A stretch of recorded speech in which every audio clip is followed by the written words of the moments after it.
ಹೂವಂತೆ ನಗಲು ಪ್ರೀತಿ, ಕೈ ಚಾಚಿ ಕರೆದ ರೀತಿ, ಅದು ವಿರಳ ತುಂಬ ಸರಳ, ನದಿ ತುಂಬೋ ರೀತಿ ಕಡಲ.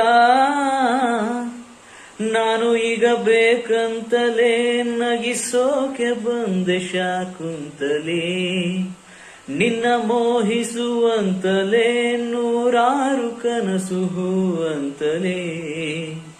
ಇದುವೇ ನಮಗೆ ಹೊಸ ಬದುಕಿದು, ಬಾನನ್ನ ಬಾನನ್ನ, ಬಂದು ಒಮ್ಮೆ ಕೇಳು ನನ್ನ ಕಂಪನ.